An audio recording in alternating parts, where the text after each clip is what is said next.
Good evening, everyone. Thank you for your patience. Welcome to the June 12, 2017 Jurupa Unified School District Board of Education meeting. Roll call, please. President Garcia. Here. Trustee Johnson. Here. Trustee Ortega. Here. Trustee Mendez. Here. Trustee Chong. Here. Mrs. Johnson, will you please lead us in the flag salute? And before we sit back down, will you please remain standing? We have a couple of moments of silence.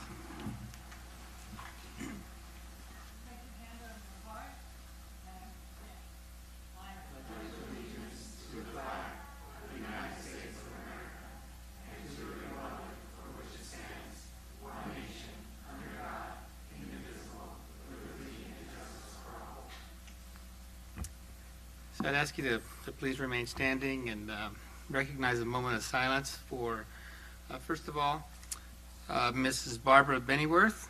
She was a Patriot High School cafeteria assistant and crossing guard who passed away on May 17th.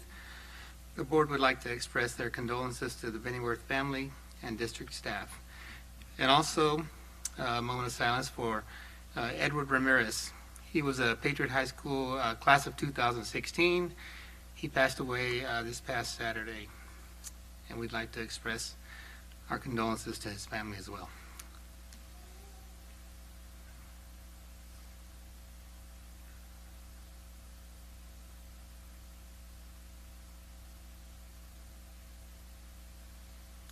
Thank you. Please be seated.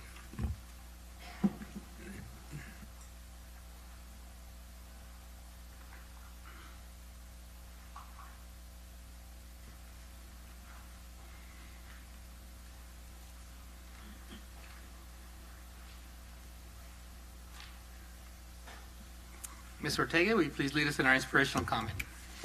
Of course, thank you. And this is for all the inspiration our students have provided for us these couple past graduations. So it's very, very rewarding. It says, every child deserves a champion, an adult who will never give up on them, who understands the power of connection and insists they become the best they can possibly be. And she's an educator, and her name is Rita Pearson. Thank you. Thank you, Ms. Ortega.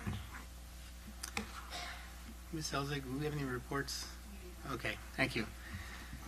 Okay, the first item on the agenda, welcome 2017-2018 high school yearbook representatives. Mr. Dabrowski. Thank you. Well, it's that time of year again already, I suppose, that we're here to present you with 2016-17 yearbooks. We'll start with Jurupa Valley High School. Mrs. Stevens.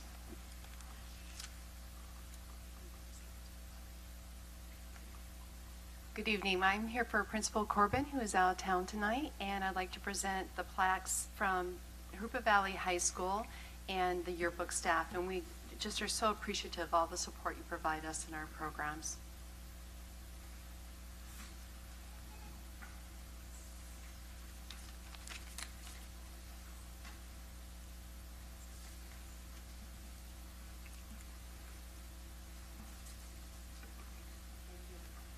Thank you, Ms. Stevens.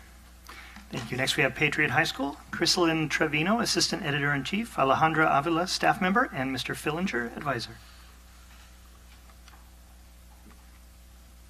And Mr. Owens, Principal.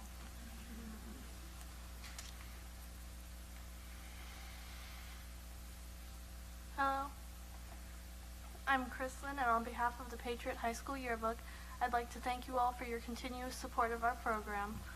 And this year our theme was tenfold. This was to symbolize our 10th year as a yearbook and as a school. It was meant to be 10 times as great, to show how far we've come since the first year of our school's opening. Thank you.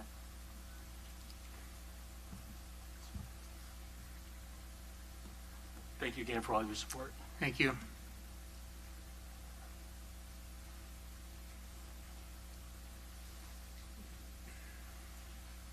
Thank you.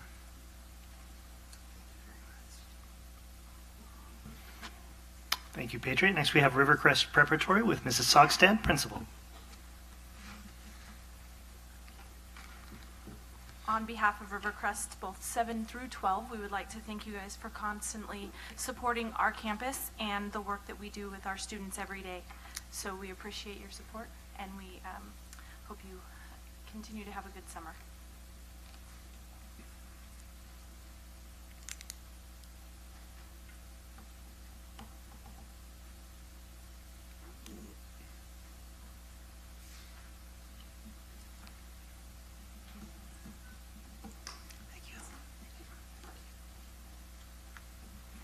Thank you, Rivercrest. And last but not least, from Rubidoux, Yearbook Advisor Brianne Robel. Good evening. I would just like to say thank you guys so much for your support this year. We had 3 books donated by you guys for very deserving seniors that truly enjoyed it, and we're very thankful. So thank you guys very much.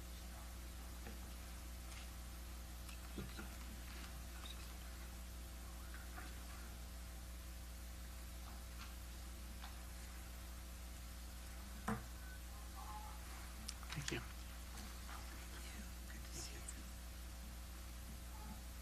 Thank you all. Okay, on to the next item. Number 2, recognition. Recognize Mrs. Martha Rodriguez, Riverside County Teacher of the Year. Mr. Dabrowski. This is a wonderful recognition. Mrs. Rodriguez, are you here tonight? And if so, can you please stand? There she is. Let's give her a round of applause.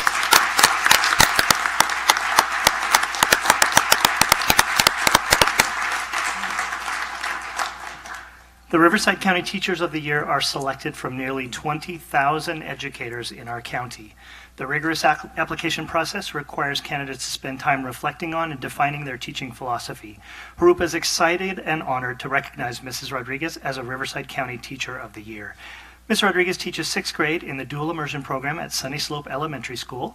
Martha embodies the skills, traits, and personality of an excellent dual immersion teacher. Her students consistently achieve at high levels. Parents of current and former students rave about her commitment, caring, and warm classroom environment.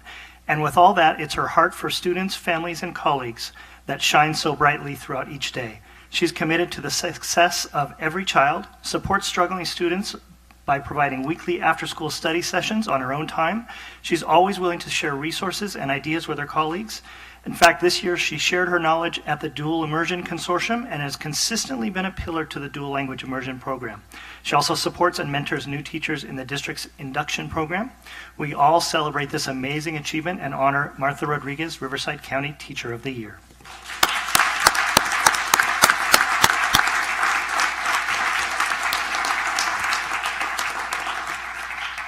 Congratulations, Ms. Rodriguez.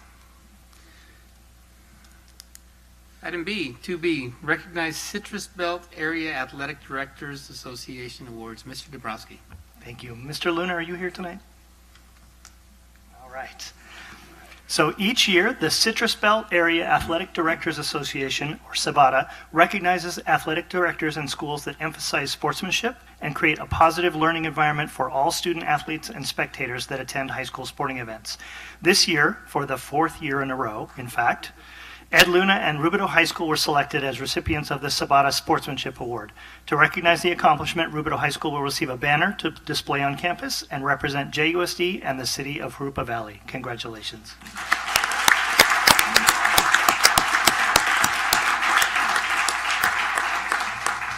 Congratulations, Mr. Luna. 2C, recognize Patriot High School Students World Language Honor. Mr. Dabrowski. Thank you. Are any of our World Language Honors students here tonight? If so, can you stand? All right. On Wednesday, May 3rd, the Inland Empire Foreign Language Association and the Cal State San Bernardino Center for the Advancement of Second Language Acquisition recognized outstanding foreign language students.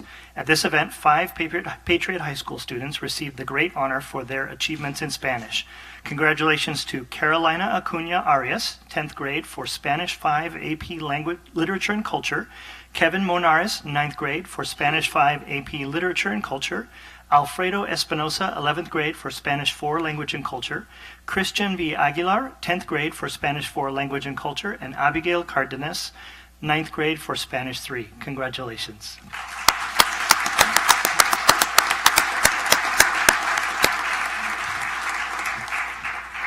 Congratulations. Item 2D, recognize BPOE essay contest winners. Mr. Dabrowski. Thank you. Are any of our contest winners here tonight? If so, can you stand? All right. On April 27th, the Benevolent and Protective Order of Elks Riverside Lodge number 643 held their 11th annual Youth Awards. We'd like to congratulate the following essay winners from Jurupa Middle School. In the Drug Awareness Essay Winner category, first place and district competitor Natalie Heller.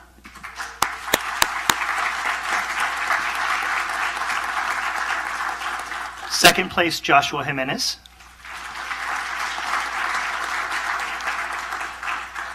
And third place, Darren Lafferty. And in the Americanism contest category, first place, Raymond Lopez. Second place, Gregory Martinez. And third place, Coda Luna. Congratulations to our outstanding JMS students.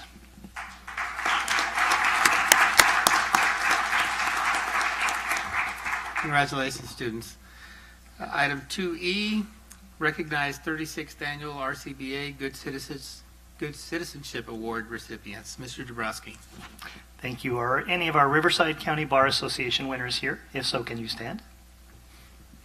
All right.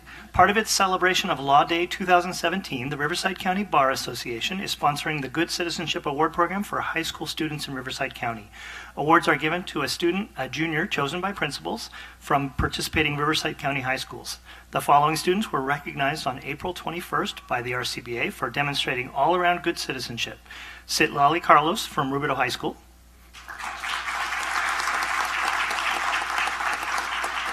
Jasmine Padilla Coronel from Nueva Vista High School. And Brianna Rachel Fragoso from Patriot High School.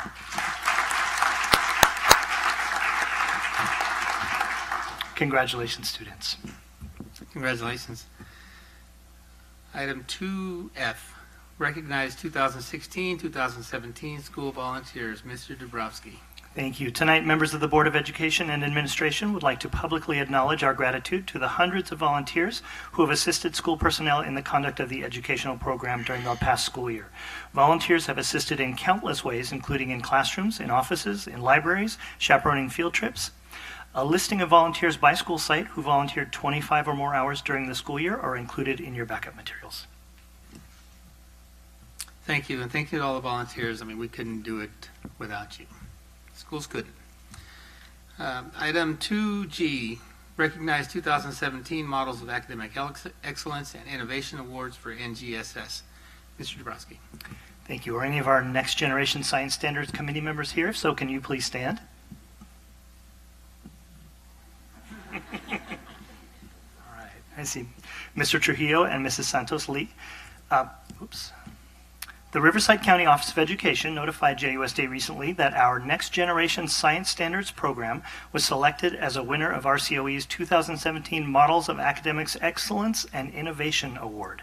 The California State Board of Education adopted the Next Generation Science Standards in September 2013, and for the past 3 years, JUSD staff has been working on implementing the new framework, which consists of performance expectations, cross-cutting concepts, science and engineering practices, and disciplinary core ideas. This new model of science instruction prepares students to be future citizens and future scientists through three-dimensional science teaching and learning. NGSS will be recognized with a plaque during the Education Summit and Models of Academic Excellence and Innovation Luncheon on October 10th at the Riverside Convention Center. Congratulations to all of our committee members and our administrators.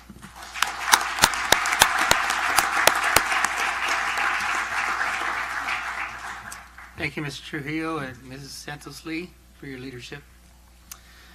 Item 2H, recognize 2017 Models of Academic Excellence and Innovation Award for Student Youth Court.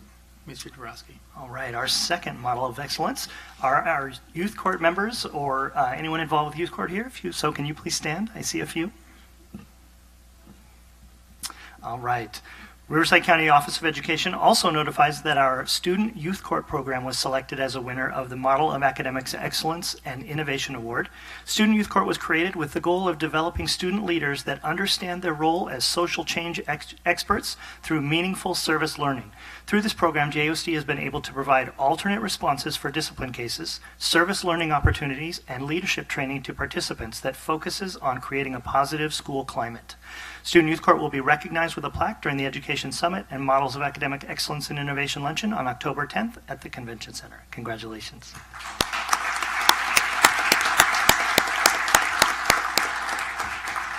Congratulations, Student Youth Court. Next, we have item 2I, recognize trustee Sylvia Ortega. So trustee Ortega recently completed the California School Boards Association Masters in Governance program. It's a certificate program that defines the roles and responsibilities of school boards and provides governance teams with the knowledge and skills to build and support an effective governance structure. To receive the MIG certificate from CSBA, board members must complete 45 hours of intensive training on the role of governance team in setting the direction of the district, student learning and achievement, school finance, facilities, human resources, policy and judicial review, collective bargaining, and community relations and advocacy. Congratulations, Trustee Ortega, on completing your MIG training.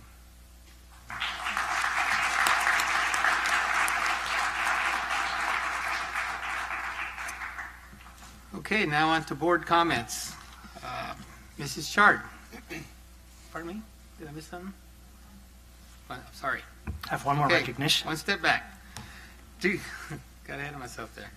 2J, recognize funding for Career Technical Educational Incentive Grant.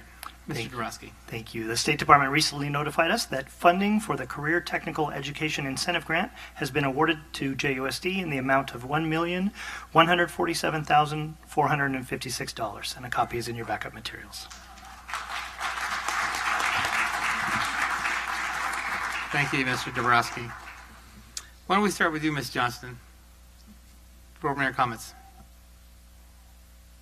Okay, congratulations to everyone, and thank you for coming tonight, because so many nights we don't have this much attendance, so I'm glad to see that. That's it. Okay. Ms. Ortega. Thank you for the recognition. I'm honored. It really truly has changed my whole perspective on how I view my role and how critical it is for our community. So I take a lot of honor and pride in serving my community. I grew up here, so it's an honor, and thank you for that. Also, each and every one of the recognized today, I'm very proud of all the work that is being done. I still have to go to the youth court. I'm just amazed at so many programs and students that we have that are excelling in a lot of things. In the back, I also see my middle school and high school principal, so I have to give him a shout out for also always believing in the work that students do. And he would always say, "The choice is yours." So everybody makes a choice, and it's truly yours. And this for me has been my choice, and I come back and make people proud is what I'm trying to do my best to. So thank you.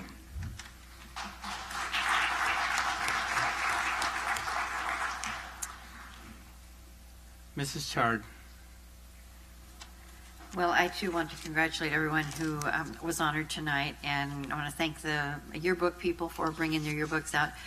We have the opportunity to donate our yearbooks back to the students, a senior at each of the high schools if we'd like, and some of us, that's what we do for those that are not able to get one, because yearbooks are very expensive, but it is a culmination of your memories from that year, or even for 4 years you remember some of those things. So I do appreciate them bringing them to us. I congratulate Ms. Rodriguez on her honor. She is a very outstanding teacher, and she got quite a nice article in the paper. They did a very nice write-up on her. So also, I would like to thank our volunteers. You are priceless.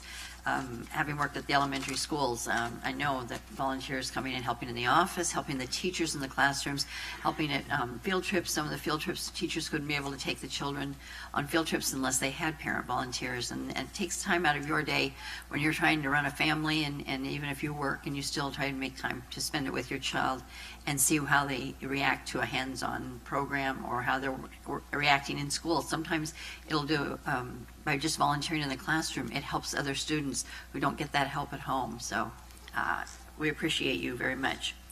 And also I would like to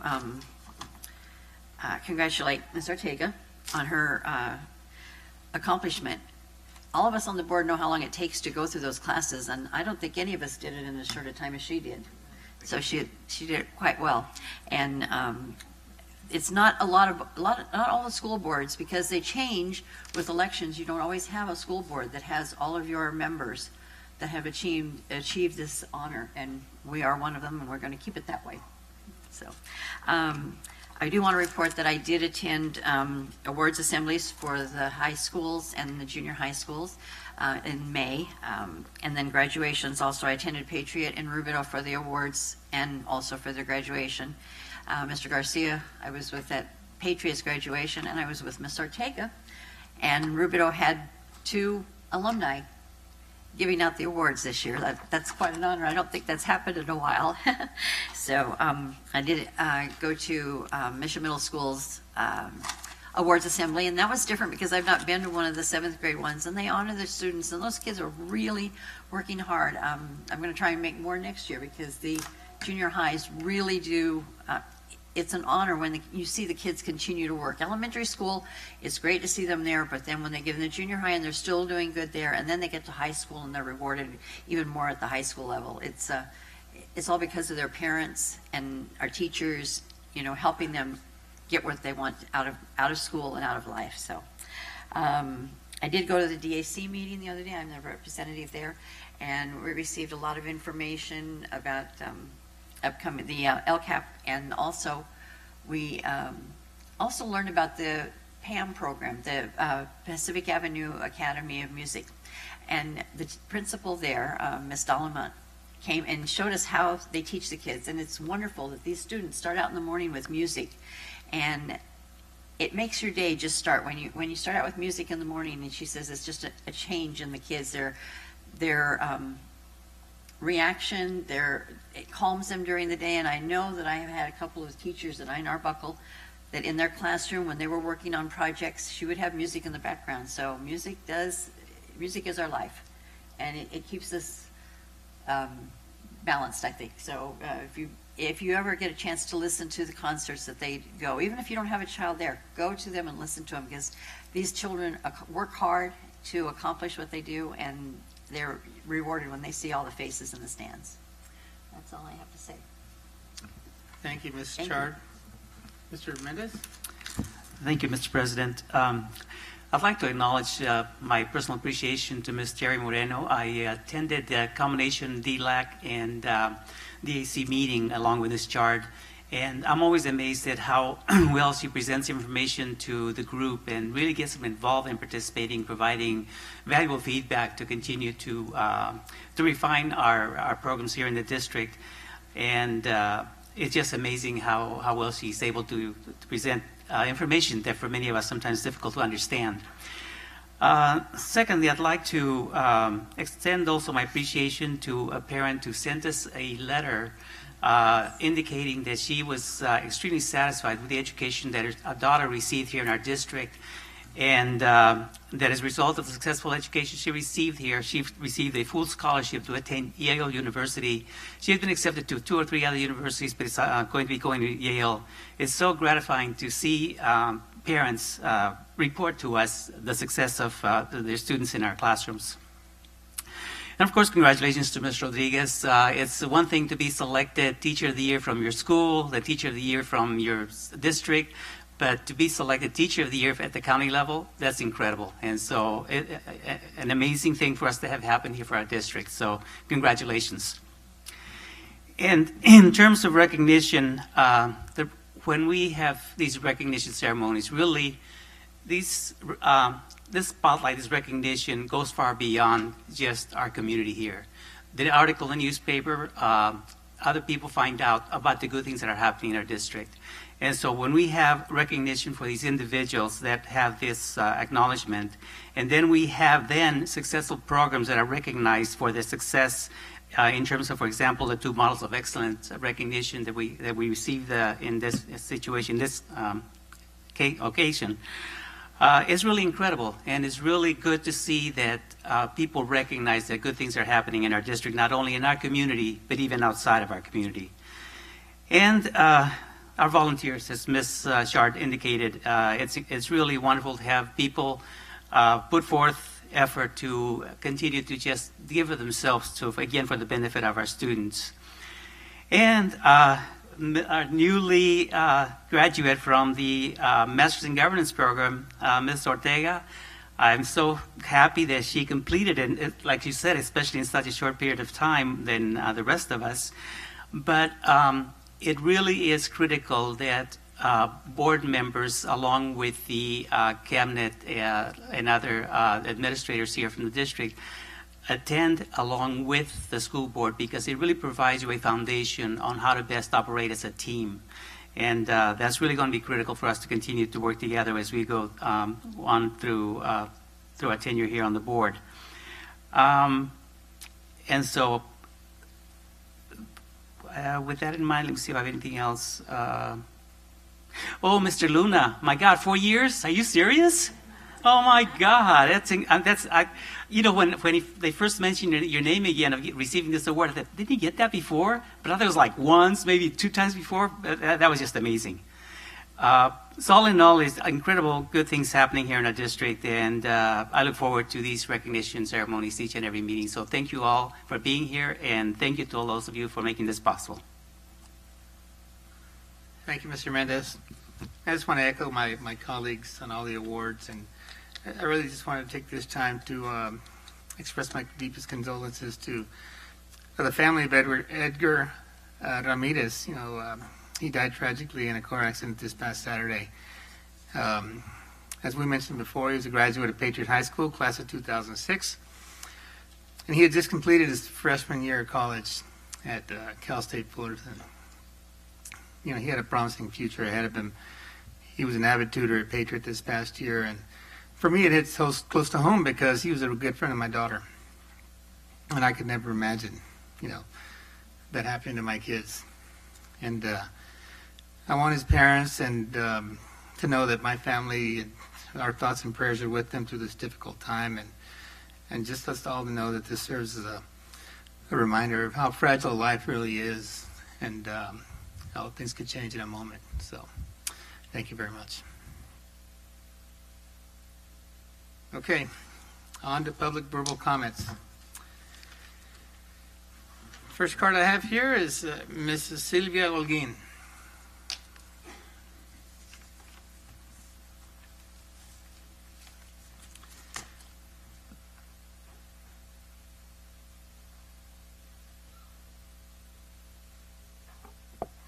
All this recognition was really, really beautiful and really nice.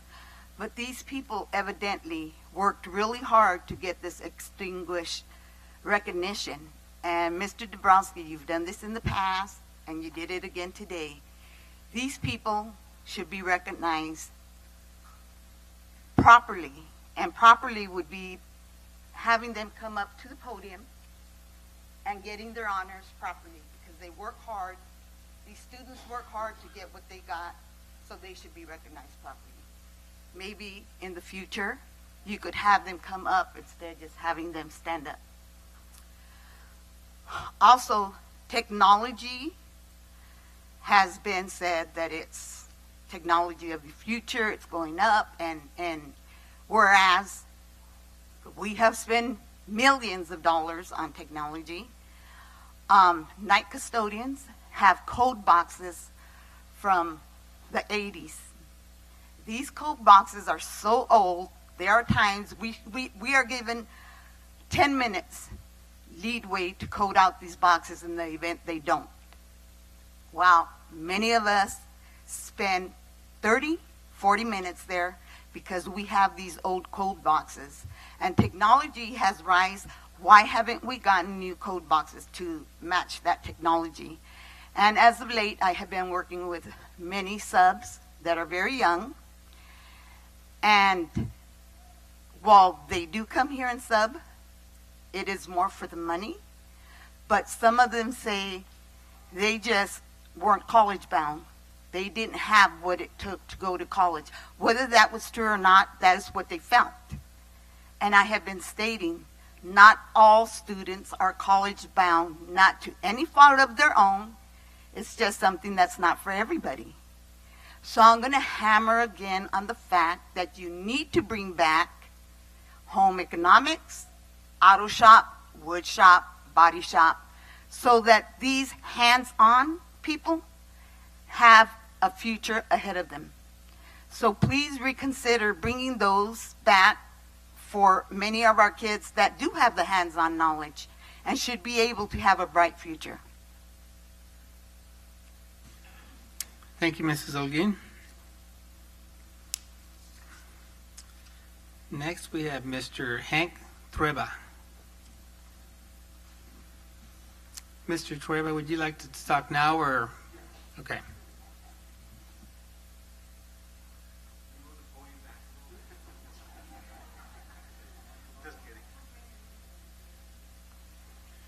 Good afternoon, members of the school board. My name is Hank Trueba. I'm a longtime resident of Jurupa Valley, president or incoming president of the Jurupa Lions Club, and board member of the Rubidoux Community Service District. I'd like to speak on behalf of my friend, John Chavez. As you know, John's name has been selected as one of the nominees to have the K-8 school named after him. John has been a prominent and active member of the community for decades. A 32-year member of the school board, a lifetime member of the Jurupa District Lions Club, and a member of the VFW, just to name a few. John's commitment to the community is unwavering. A dedicated, honorable, and hard-working individual that you can always count on. I need to say that John is one of the original founders of Food Fest. Food Fest raises money for the Lions and Rotaries Club that go directly to scholarships to local high school students. John has received many awards and recognitions, but most recently, I'm proud to say John has been selected California Veteran of the Year by Assemblyman Sabrina Cervantes. Congratulations, John. John's legacy of leadership and encouragement includes many students that have gone on to do great things. Many have become leaders of the community. I can't think of a better way to continue this legacy than to name a school after John. Thank you.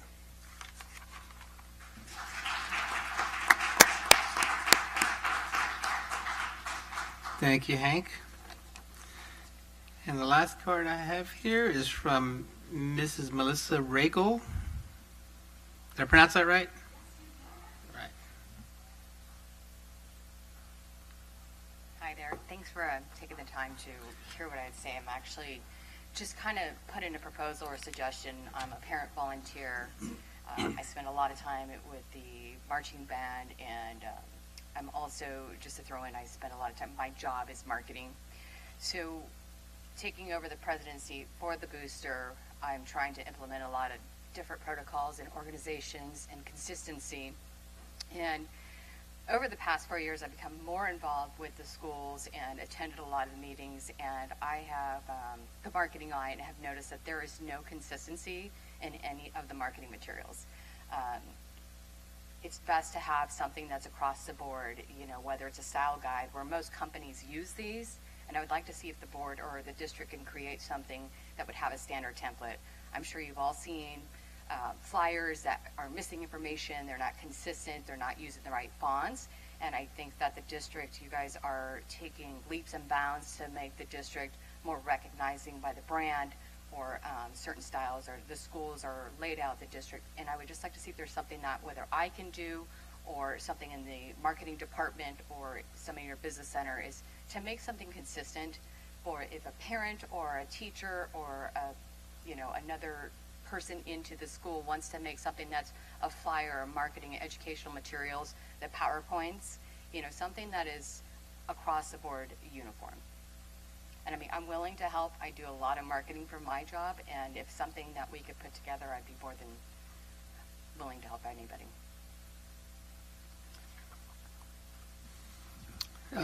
Mr. Dushan, is there something we could, maybe you can point her in the right direction? Yeah, thank you. Actually, your timing is excellent. We are receiving a report from a marketing company this week on that very topic. And we will be needing a lot of help, because one of the issues that we deal with is that, for example, booster clubs are independent. So when you put out materials, we can suggest, but you have the authority to put out whatever you want as long as it's legal. So we'll be working with volunteers throughout the district to make sure the message is Let's consistent. I mean, I'm making a passport for one of the parent meetings that's coming up, so it really doesn't necessarily need a district approval or anything, but we want to be consistent and, you know, align with the district. You know, I've reached out to some people in the office and saying, what is the color code for the Patriot logo? No, they just said cardinal. And, you know, we need the RGB, and we also would like to use that font, and so that it can align. And, you know, a lot of the programs you make now can lock. So you can create a template that's locked, and then if somebody wants to go home and try to input their information, they have the standard template. 'Cause I'm sure we've all seen PowerPoints and flyers and marketing materials that are just atrocious. And I want it to be consistent. I've even attended meetings with teachers and they put something together and they don't have that vision, but I think that if it was standard, it would have a good vision for everybody, so. We're right at that point, so thank you. We'll keep your name. Thank you. Thank you, Melissa, and I just want to thank you also for all your volunteerism over at Patriot. I know you spend a lot of hours there. That's the last one I have, but I did receive an email. I've received a few emails, and also in support of Mr. Chavez, and but this one I received this morning from Yvonne Chavez, and she was going to try to be here tonight. So she asked me if I would go ahead and read her statement, and I'll go ahead and do that. And I'll just read you the whole thing exactly the way she wrote it. Dear Mr. Garcia, please accept this note as additional comments from a former student in the district for the board meeting tonight. I understand that a consideration for naming a new school in the district will be discussed. On the list of considered names for the school is John J. Chavez. I would like to comment on that consideration. First, what an honor to be on such a list with any consideration at all. Thank you to those who had the insight to recognize the service from this community member. Honoring a person by naming a facility by that name usually comes from the apparent impact, dedication, loyalty, and service that person being named has performed. And with that said, the name of John J. Chavez fits. My dad, Mr. Chavez, gave 33 years of his adult life to represent the community to the best of his ability. He went beyond what was expected by attending statewide meetings and representing the community in larger circles whenever possible. Mr. Chavez was dedicated to education and giving young people the best opportunities available via education. Mr. Chavez had a full-time job. His appointment was an addition of time to his already full life. Serving as an elected official provided a stipend, but it was a second job for Mr. Chavez. He was the primary income producer in his household of 7 people, yet he felt the devotion to serve. Giving back to the community and standing for everyone equally was his passion.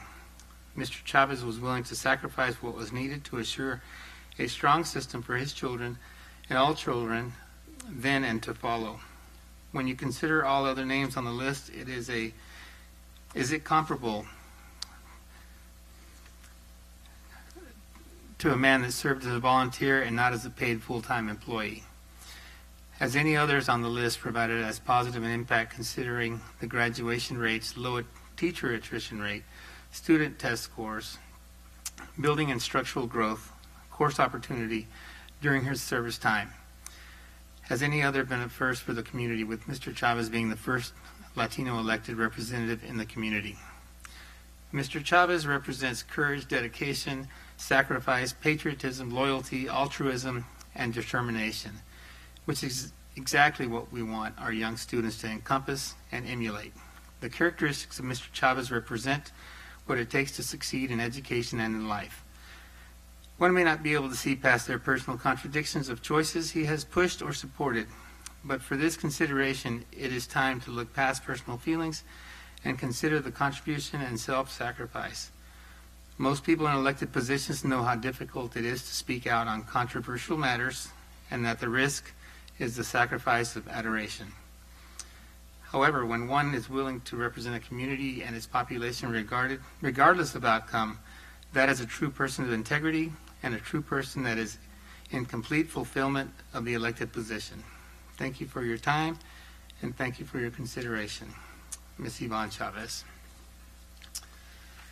And with that, if there are any other comments, we'll go ahead and entertain those now. If not, we'll go ahead and move on. Thank you.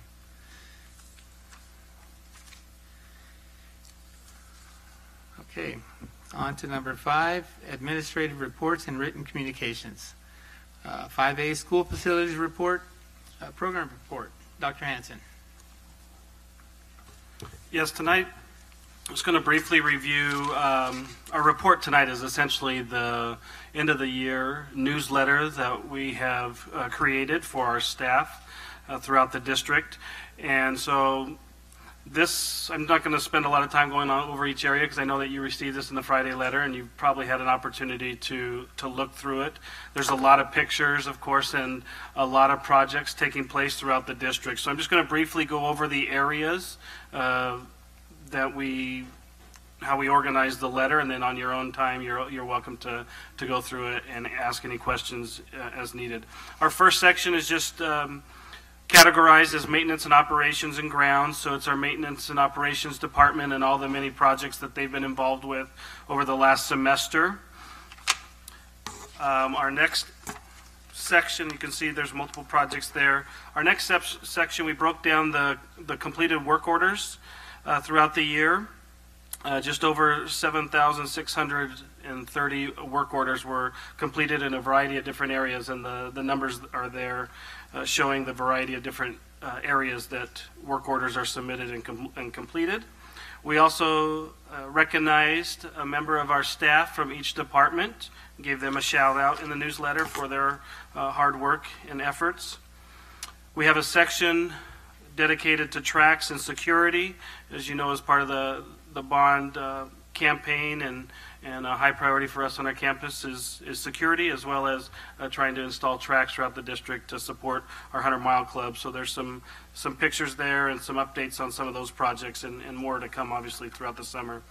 Then we have a small section there on the energy management that shows the cost avoidance savings that we've experienced over the last 3 years in a chart, easy to read chart. And then we have the last section there is basically our Measure EE bond projects. And so we broke it down by school. We put timelines kind of showing at what stage we're at in the process. We also, those projects that are underway and under construction, we've shown a lot of pictures of that construction and the progress. Some of them, show the renderings, the architect's renderings, artist renderings for those projects. And then I believe at the end we have a small section just talking about some of our upcoming programs or expansions on programs. We have the K-8, an update on the K-8 at the end, and then also you'll see public safety pathway at Patriot High School. We're moving a classroom over to that school this summer so they can expand on their career technical education programs. So again, I don't want to spend a lot of time on because it's lengthy, but there's a lot of information there showing all the projects that have taken place over the last semester or so. We'll do a follow-up newsletter at the end of the summer to again update our staff and the board on progress from the summertime. If you have any questions, I'm free to answer those at this time. I just want to say great job, Mr. Hanson, or Dr. Hanson. I did have a chance to review the newsletter on Friday, and it's very detailed. I like the way you put everything in there, and the cost savings, the whole thing, the photos. So a great job, and I'm looking forward to that every quarter. And anyone else have any questions, comments?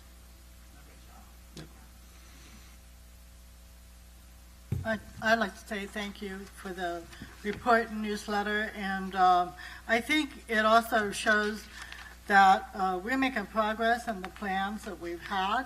And when I first saw the initial budget before we got started with Measure E, and it really is a good idea to keep on top of the projects. And the best way, this is the best way for the public to be able to see the progress made, how the money is spent, and I like the visibility. I like the visual part of the report. So thank you very much, and thanks to staff, and thanks for saving us money. I know we're spending a lot of money, but we're also spending it wisely and thriftily. So thank you so much for that. Okay, 5B, K-8 STEAM Academy Naming Committee Report. Dr. Hanson. Yes, so you're privy to this information as well, as you've seen in the past board meetings, but a few weeks ago we established a naming committee to name the new K-8 STEAM Academy that's being constructed on the west side of our district. We're well up to our knees probably in construction. In fact, we should see that going vertical sometime this week or early next week. So a few weeks ago, we solicited names throughout the district, opened it up to district-wide for people to submit names and recommendations of what the possible name of the school could be. We established a committee comprised of residents living in the new school's attendance boundary. We met multiple times to consider the names that were submitted, and after looking at the many names, and you saw those in the backup materials, but after looking at the many names, it was really, we separated it or categorized it in three areas: a geographical area for like a street name or neighborhood or a housing development that's similar to like a Pedley or a Rubidoux.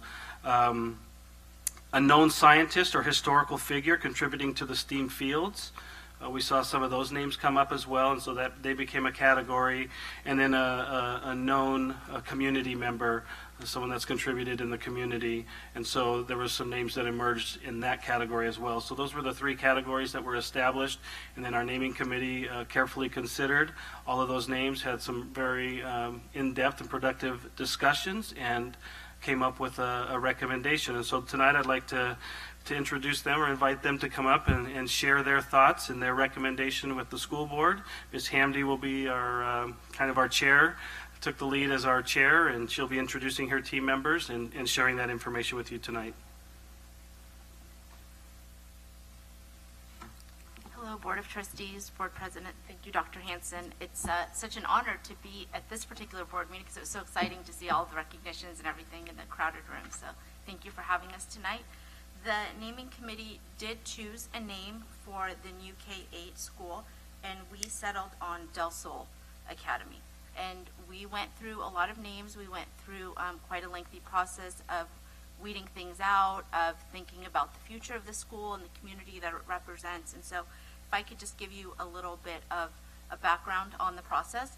We came together, and as you know, the cards went out to all of the folks that are within the service area of that particular school. Scott and I happen to actually live in Eastvale, so we're on the opposite side of the freeway here in Eastvale Estates, which, you know, Jurupa Unified also serves that portion of Eastvale that is Eastvale Estates, Swan Lake, and Homecoming.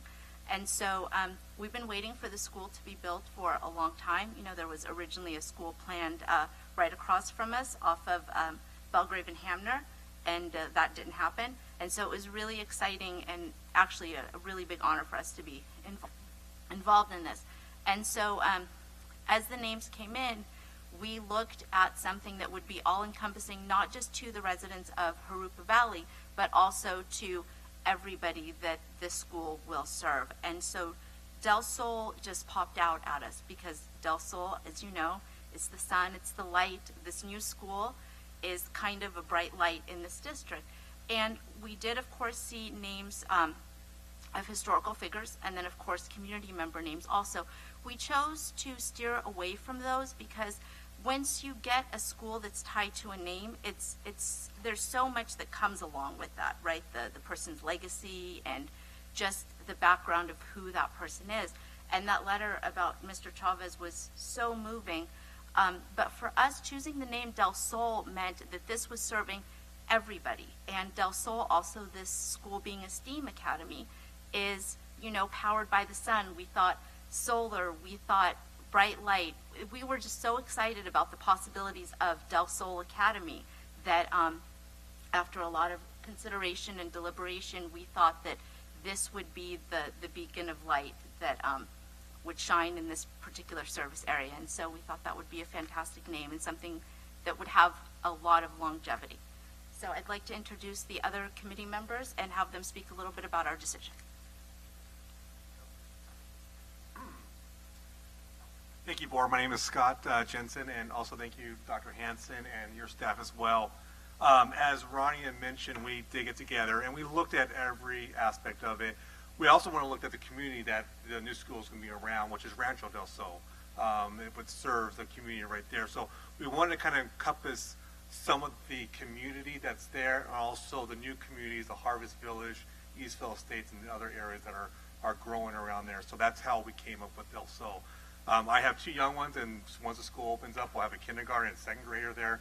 Also, I'm very involved in our community as well, too. Our neighborhood, which is Eastville Estates, which has about 250 single house homes there. And I also walk through a lot of our residents in our area and talk to them. You know, a lot of them can't be on the board. They don't have time to go out. So just kind of walk the neighborhood and pretty much got a overall consensus that everyone was very proud of the name.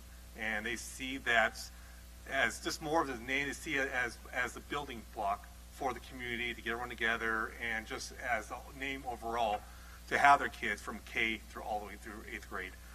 So they see it as a kind of a stepping stone and very bright, as Ronnie said. That's what we were looking at, something bright, something that was easy for all community members to also say as well too. So I wanted to thank everyone for our time, and Stephanie, some comments? Hi, good evening, Board. Dr. Hansen, thank you very much for allowing us to be part of this. My name is Stephanie. I live in Rancho del Sol, and one of the best things about our area is this up-and-coming new school. And we really felt that Del Sol Academy represented the STEAM vision and, you know, looking forward to the future and all of the different things that encompasses with science and technology and the arts and math, and just really taking that future and just going for it. So we were very excited, and I know I have two little ones. I have a first grader coming up and a 2-year-old, so they will be spending quite a few years at our K-8 and then of course the high school. So very excited. Thank you. Quick question. Did you guys ever consider a second, third, fourth option? We did, yes, and I can speak to that. So we did think of a famous scientist, Marie Curie, which was on the list, and you know, women in science, it's a big deal. And then also for the local person, we considered Dr. Hawkins as well. But again, for us, Del Sol, and I also have 2 young children. I work at a community college. I plan to be very involved with this school for a very long time. Del Sol just seemed to embody more of the entire community that this school will serve. And we love the way that the name sounded, and just the DSA sounded good. And we wanted to take the STEAM part out of it, because STEAM is, you never know what the new buzzword is, right? 10, 15, 20 years, you know, before it was STEM, now it's STEAM. So we just thought that Del Sol Academy was an all-encompassing name for the school. Thank you. Yes. Any other questions? Thank you so much for your time. We're grateful for this opportunity. We're so excited about the school. Thank you. Thank you.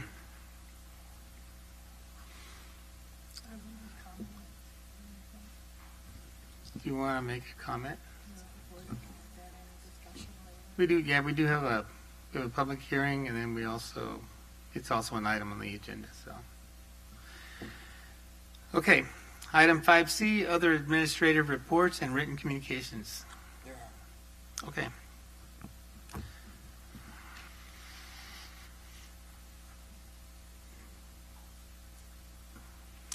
Okay, on to our public hearing session. Item I, At this time, I would like to open the public hearing session on the draft 2017-2018 JUSD Local Control Accountability Plan. Are there any comments from the audience or from anyone? Anyone would like to speak? Okay. Then I'll close the hearing session. Item number 2. At this time, I would like to open the public hearing session on the proposed district budget for 2017-2018, or district budgets.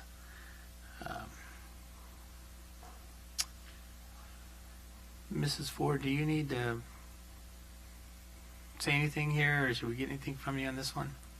I have just a few things if you'd like me to mention those. Okay. Sorry, Mr. Zabrowski, I kind of skipped over you. Okay. Okay, Mrs. Ford. So as you know, the district must hold a public hearing on the proposed budget prior to board action to adopt the budget at a separate meeting, which we will break back on June 26th. Supporting documents include budget information on both the restricted and the unrestricted general fund, as well as the other funds within the district. And while the state budget has not yet been approved, although I hear that they're close, but hasn't been approved as yet, the district's proposed budget includes the governor's May revise gap funding percentage of 43.97%, and the district's education protection account funds will all be used for instructional salaries and fixed charges in the 17-18 school year. The district is on target to meet its minimum reserve requirement of 3% of expenditures, and based on projected supplemental and concentration revenue from additional, or from the percentage of the GAP funding and the current year unspent LCAP funds, the district has set aside supplemental and concentration funds in the LCAP reserve, so you'll see that on the multi-year projection. And that will help us to meet the minimum proportionality percentage that's required under the local control funding formula regulations.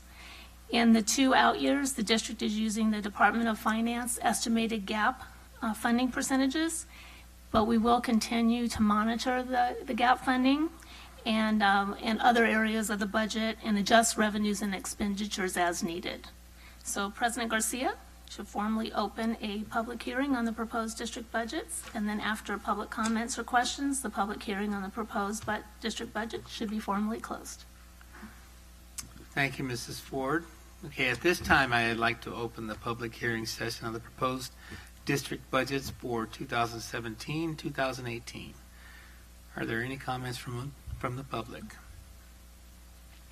Okay, hearing none, this public hearing session is now formally closed. Item number 3, hold public hearing on initial bargaining proposal from CSEA, Jurupa 392. Mrs. Zelzig. Thank you. As required by law and board policy, the board should conduct a public hearing on the initial bargaining proposal to CSEA 392 for the 2017-18 school year. The purpose of the public hearing is to provide an opportunity for the public to express its opinion to the board concerning the initial negotiating proposal, which is included in the supporting documents. The board president should formally open and close the public hearing on the proposal. Thank you, Mrs. Zelzig. At this time, I would like to open the public hearing session on the initial bargaining proposal from CSEA, Jurupa 392. Are there any comments from the public? Okay, seeing none, this public hearing session is now formally closed. Okay, item 4, hold public hearing on initial. We got a misprint here, or Mrs. Zelzig, is there?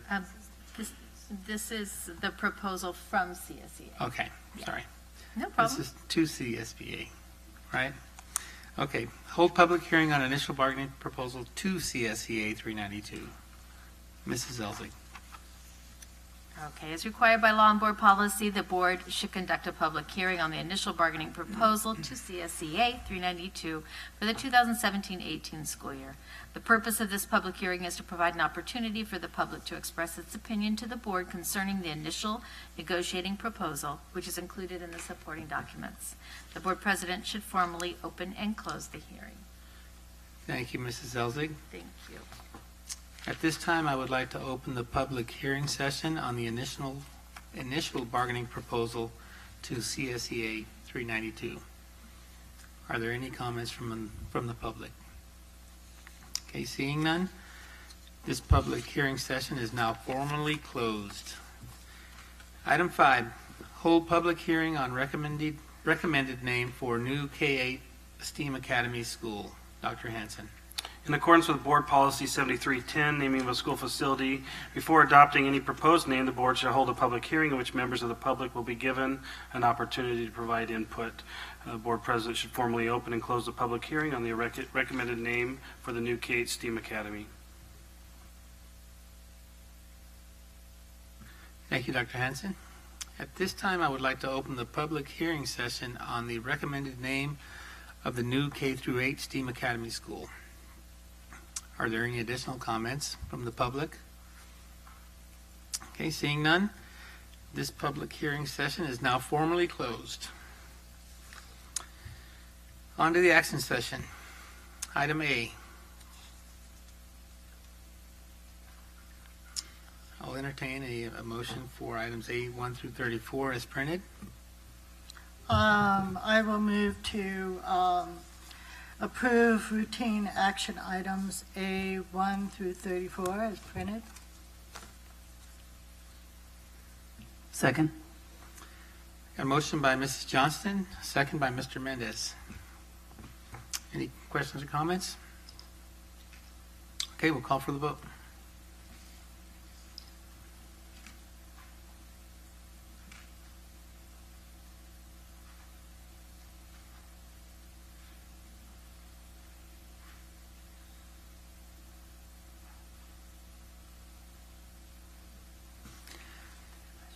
Motion passes 5. What? It didn't mark it.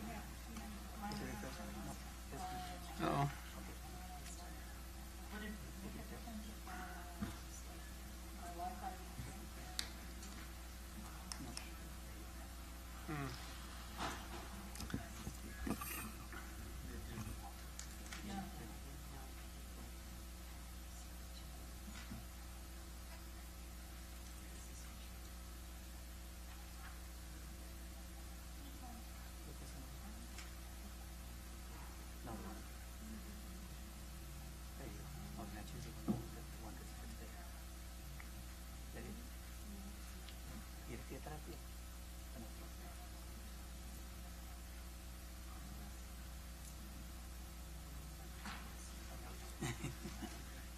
No.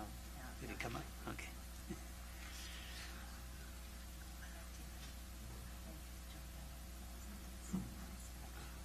We got it.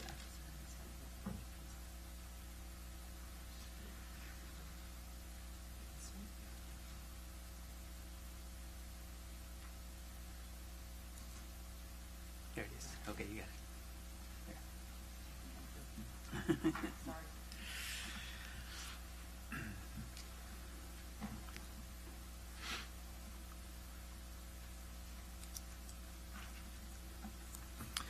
Motion passes 5-0. Okay, next item. Item B, award RFP number 16-17-01TR, Charter Transportation Services. Mrs. Ford.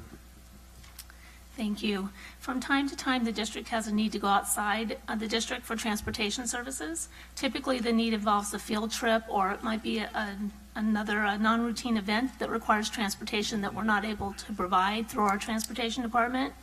As such, administration solicited proposals for charter transportation services, and we received 5 bids on April 12th. The bids were ranked by way of a scoring matrix, which included evaluation of pricing, vendor experience, and the charter's ability to meet the specific requirements that were listed in the request for proposal. If and when the need for outside transportation arises, the charter services would be contacted in the order that they're listed. So we would be able to use any of those services, but we would contact them as the first one. If they were not able to provide the service, we would go on down the list. So administration recommends the board award RFP number 16-17-01TR, charter transportation services to the vendors listed by ranking for use on an as-needed basis.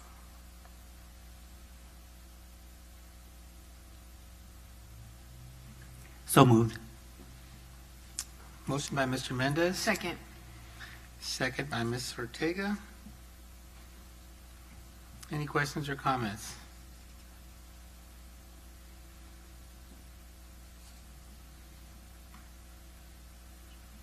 Call for the vote.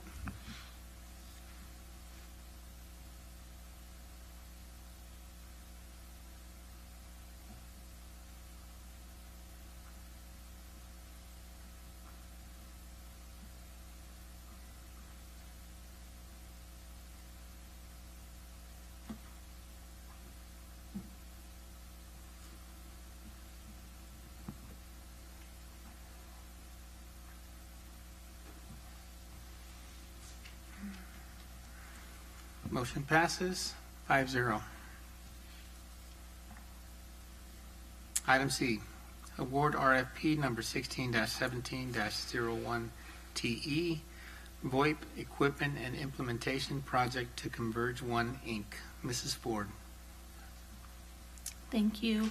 On December 5th, 2016, the board approved and authorized administration to procure a voice over IP, or a VoIP, system to replace the district's analog phone system. As a reminder, the need for VoIP is actually threefold. It's become increasingly difficult for us to locate replacements for parts for our system, which is 20-plus years old. And then also the new E-rate regulations have phased out our voice discount services, so we no longer receive the deep discounts that we were receiving on voice communications. And then in addition, the VoIP offers some new features, including enhanced 911 capabilities and features that provide mobility. So for our itinerant teachers who are moving from site to site, they'd be able to just move their calls along with them. So that provides greater functionality and features. In accordance with Public Contract Code, we solicited, for technology purchases, the district used a request for proposal process, and proposals were solicited on April 21st and 28th, and we received and opened the proposals on May 9th. Only one company, Converge One, submitted a proposal. Converge One's proposal was reviewed by administration and found to be a responsive proposal. The initial cost of the new K8 the initial cost of the VoIP equipment, installation, and training services for all of our current district locations, along with our K8, is $677,831, with an additional ongoing cost of $57,932. But this annual cost is locked in for 5 years with this particular proposal. In addition, the district has built in a contingency of $20,000 for a total not to exceed cost of $987,491.31. The initial cost of the system will be funded through our special reserve for capital outlay, and then the annual ongoing costs will be through our unrestricted general fund. Administration recommends the board award the RFP number 16-17-01TE, Voice over IP Equipment and Implementation Project to Converge One in the amount of $987,491.31. Move for approval. Motion by Mr. Mendez. Second. Second by Ms. Johnston. Any questions or comments? I have a question, Mrs. Ford. So I'm not sure, did you mention the cost savings with this new system over the current system? Right. We currently we're spending about $140,000 a year on our phone services. So this would be a $57,000 a year ongoing cost. We wouldn't pay for long distance calls through this because they would all be running through our network. And as far as, so about $100K a year savings? Correct. So what about an emergency if we had power went out? I mean, are we protected over that? We have, this runs through our new data center, which has the backup generator. So that backup generator would keep our phone systems online. Okay. What if the network went down? I mean, and there's an emergency earthquake or something. We do have redundancy built in here, and then we also have, we won't completely get rid of all of our analog lines or all of our trunk lines, so we'll have emergency lines for both in the event everything went down. We'd have an emergency line that would come in for to be able to call out, and then we'd also have an emergency line that where our security and our alarm system would be on and fire. Okay. Thank you. Any other questions, comments? Yes. Looking at the need that we had in the district to take care of this situation for us here, are there very many companies that actually would be able to handle this type of need that we have here? There aren't a lot of companies out there, but we did have 3 companies that showed interest in the proposal. One of them didn't feel that they were able to secure the pricing through Cisco, which was the product that we had identified that we wanted for the voice over IP. And then the other company just felt that they didn't have the capacity to complete the project in the time that we had requested. And we're not required to go further to look for anybody else beyond that? Correct. Okay, thank you. All right, anybody else? Okay, let's call for the vote.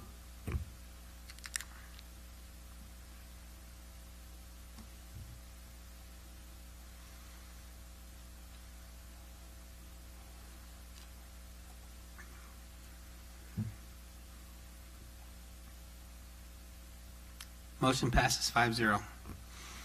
And once again, Ms. Ford, great work on that. I think that's going to really be, obviously, a lot of cost savings, and it's the way of the future. Thank you, but I have to give credit to both the Mr. Lewises, because they worked very hard on this project. Thank you both. Okay, on to item D, approved deductive change order number 1, bid number 16-17-10 PD, Rubidoux High School modernization, category 30, multiple trades. Dr. Hanson. On May 15, 2017, Inland Building Construction Companies was awarded a contract in the amount of $2,232,000 for bid number 16-17-10 PD. Rubidoux High School modernization for the scope of work pertaining to category 30 multiple trades. We evaluated, they were the only contractors to submit a bid in this category, and after we felt like it was a little bit high, and we evaluated it and scrutinized it with our construction management firm and realized that it was over scoped. And so the contractor is giving, essentially creating a deductive change order to give back or reduce the contract amount by $934,376. So ultimately, the contract amount will be reduced to $1,297,624. Administration recommends that the board approve the deductive change order issued by Inland Building Construction Companies Incorporated in the amount of $934,376 for the scope of work awarded to their firm for the Rubidoux High School modernization project. So moved as Dr. Hanson recommends. Motion by Ms. Johnston. Second. Second by Ms. Chard. Any questions or comments? Yes, Mr. President. Ms. Mendez? Dr. Hanson, this is good news, obviously. You know, it's good to get this kind of change orders. Right. My question is a little more specificity in terms of what exactly led to reviewing the initial proposal. So who initiated it and how did that come about to take a closer look at it? Right. So prior to bids going out, or we open up the bids, we have an idea of kind of what those bids will, the parameters and what they'll come in under. This one came in significantly higher than we anticipated, so it led us to review what was in their scope of work or what they were actually bidding. And so our construction management firm went through that bid document, and we identified many areas that they scoped that were not needed to be scoped. The project's a little complicated at Rubidoux High School, and it's over 50 years old, 55 at this point. And there's some abatement that needs to take place, and a lot of multiple trade contractors don't have the necessary subs or couldn't find the subs.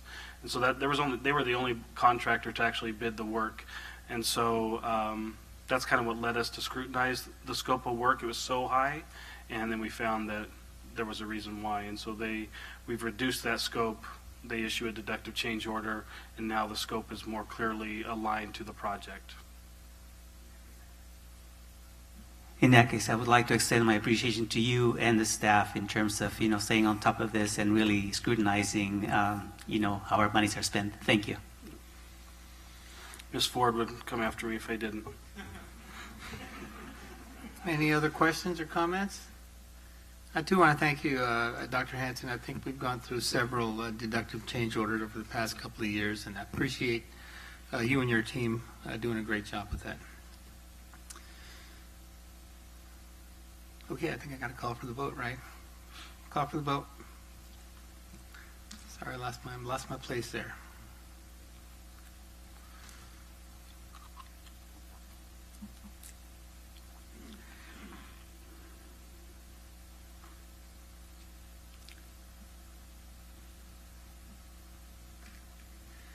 Motion passes 5-0.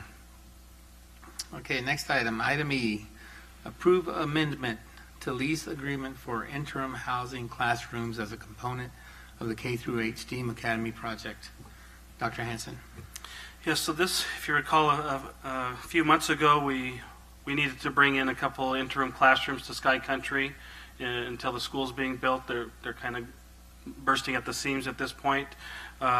So we brought in the classrooms, and when we went to put them through DSA, they weren't approved through DSA because of the wind tolerant thresholds.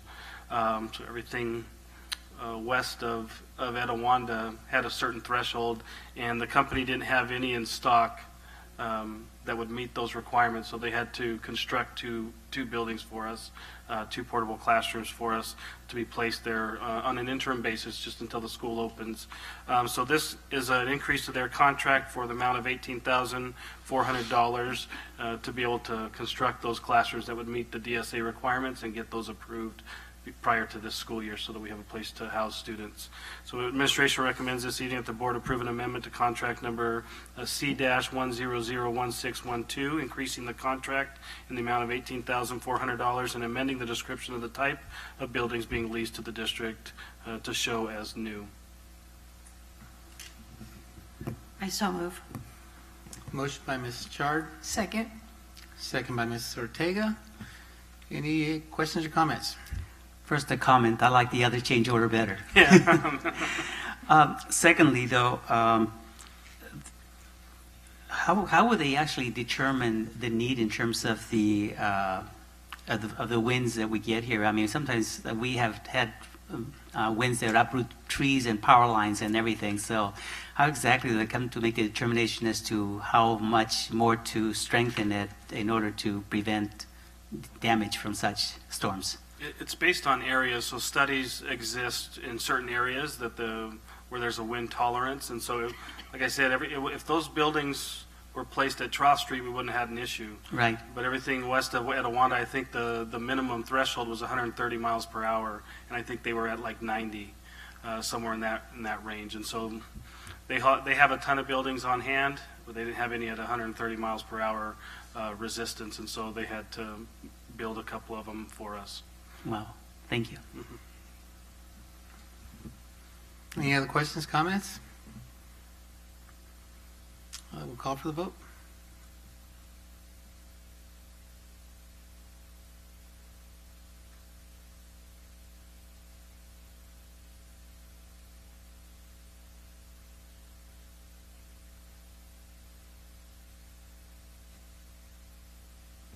Motion passes 5-0. Before we move on to this next item, which is the naming of the school, I would just like to, first of all, thank the naming committee. We appreciate your efforts. And I think the only name I didn't like on your top three was Mr. Ed Hawkins. And not that I don't like him, he's a great guy, but he's already got a field named after him. And I think John Shops would fit good in that place. And I think the board hasn't really had an opportunity we just saw the names as of Friday. And so, I would like to ask the board to consider tabling this item F, which is approve recommendation for name of the new K-8 school, and bring it back at a later time. maybe have the three choices to consider. Would you prefer we not make any comments at this time, or? Well, I think it's probably the most difficult item on the agenda tonight. Yeah. I would like to make a few comments. I if think you you can mind. go ahead and make a comment, yeah. And I would go with tabling, and I think it's going to take, or just continue it. I wouldn't table it, I would continue it. I think we need to be sensitive to the new community.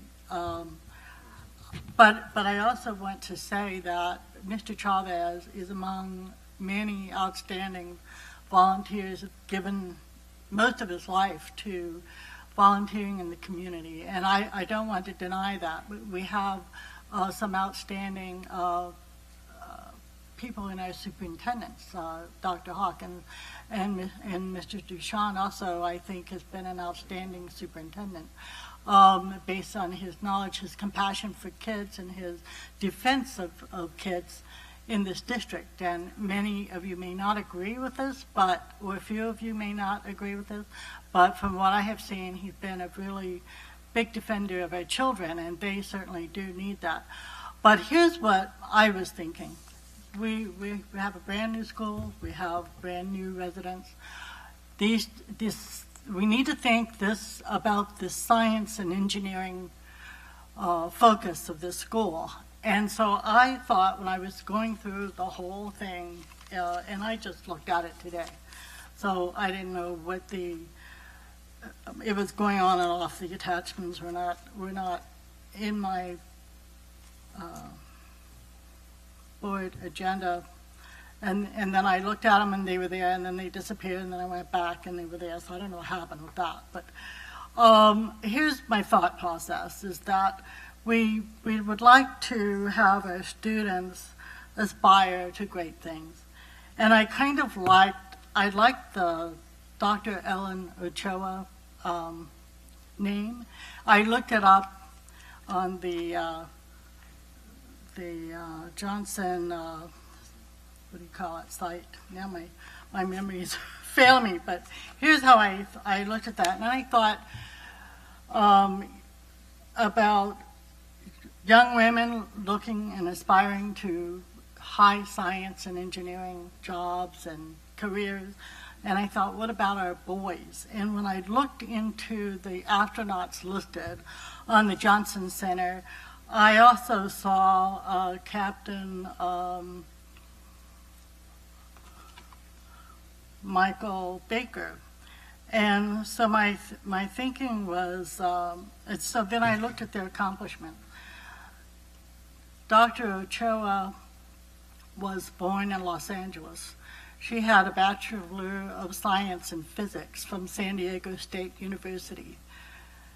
She had a Master's of Science and a Doctor of Philosophy in Electrical Engineering from Stanford University.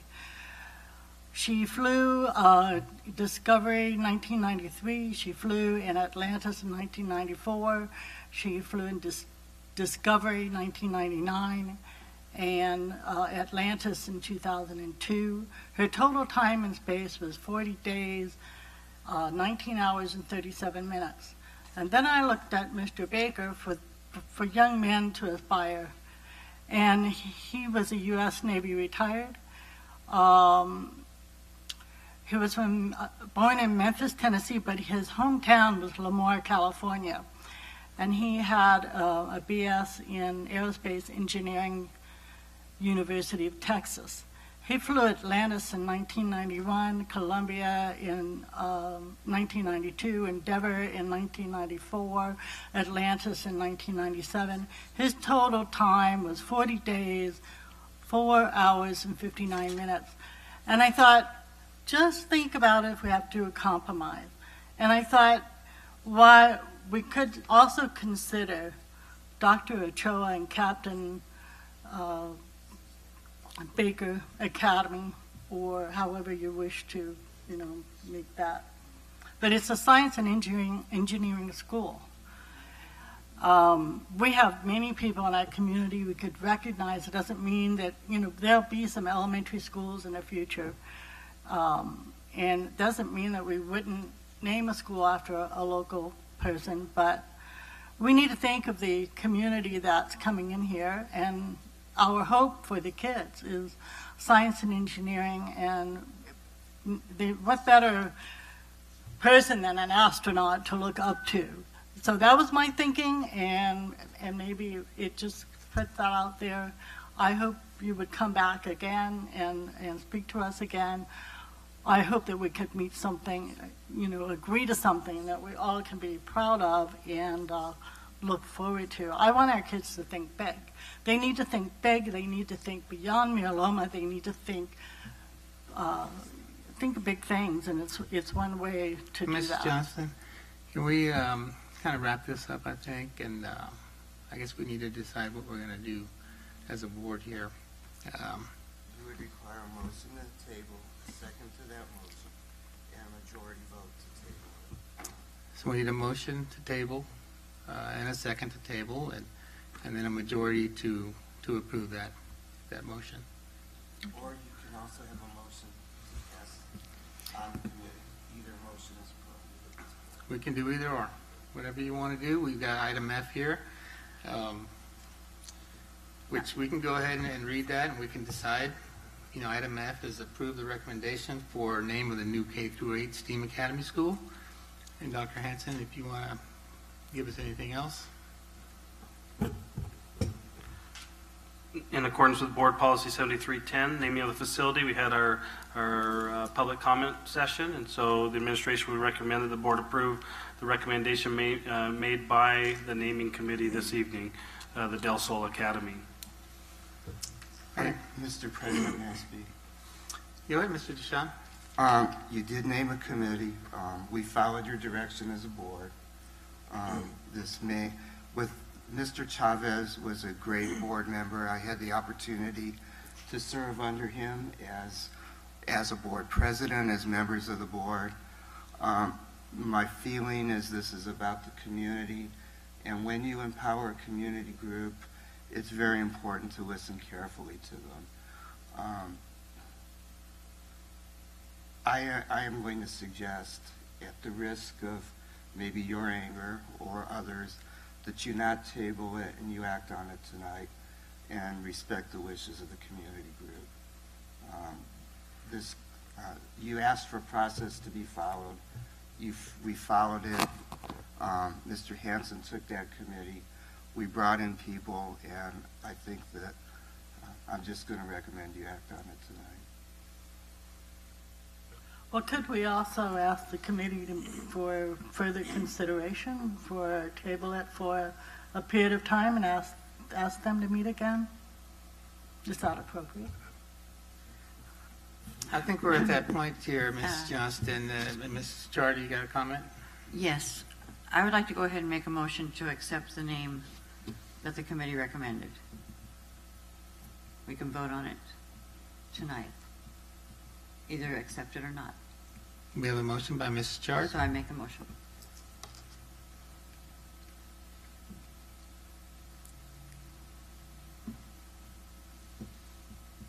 I'll second the motion.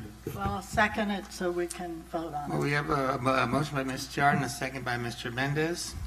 Any additional questions or comments? Yes, I do. I agree with the statement in terms of that if we're going to establish a procedure in a committee to come up with recommendations to the board, it would be like a slap in the face if we would turn around and not accept a recommendation unless they had not done something properly or something was not presented that was reasonable. And so that would be one reason. The second reason is a personal one for me, and that is that even with the committee having looked at the three categories, including famous individuals, to name the school after, I probably would have had a difficult time with that too. It depends on the person, but in terms of a local community member, sometimes it's very difficult to make that decision. I've known Mr. Chavez also for a long time, and his name on the school would be would be great, I guess, if that had been the committee's choice. I've known Mr. Chavez now for about 30 years. As a matter of fact, I participated and supported him in his first campaign, wrote out a check and whatever to support his candidacy. He was on the board here. He served for 30 years, I believe, on this board. He was delegate to the California School Board Association for probably about the same amount of time that he served on the board. He's been a member of the Lions Club probably since they found the Lions Club here in the area. He's been at the Food Fest. He has been at very community events. He has been a very strong member of the community, and to deny that he's not deserving of such recognition, that's not the case here. Whether it was Mr. Hawkins or anybody else that was suggested, or Mr. Deshawn for the name of the school, I would have had a difficult time accepting it if the committee themselves had not selected that person. It would be wonderful to have a name, particularly of a Latino on a school or any other building. I mean, we always strive to have that done as members of a community that oftentimes is not recognized. You mentioned about astronauts. We had our very first astronaut, a Latino astronaut, many years ago when I was, I think, just barely started getting in the field of education. So he could have possibly been another selection if we're looking at somebody that we want to reflect the school, the purpose of that school that's being built there. It is tough. There's a letter that in support of Mr. Chavez that said that we're up here to make some tough decisions. Yes, we are. We made a tough decision last board meeting. Mr. Chavez sat up here and made tough decisions. It's not an easy thing. It's not an easy thing to do, especially, like I say, when you've known somebody for that length of time. I would not do, like I said, I would do a disservice to the process and to the committee if I were to not go with their recommendation. Thank you. Ms. Ortega? I also had a brief comment to add on to that. Mr. Chavez, one of the greatest reasons I'm here is because he's my mentor, and it is a little bit disappointing actually not to see one of the top recommendations for that, because after you heard what he has done for our community, it's very hard for you not to recommend him, and that's why we probably have it's really difficult for us to make that choice.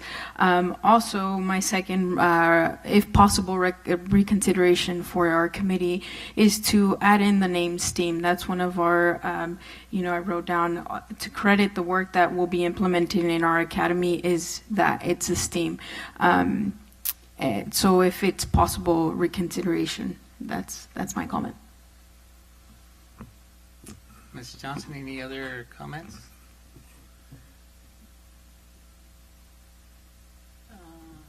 Nope. Can you rephrase that, because I didn't follow?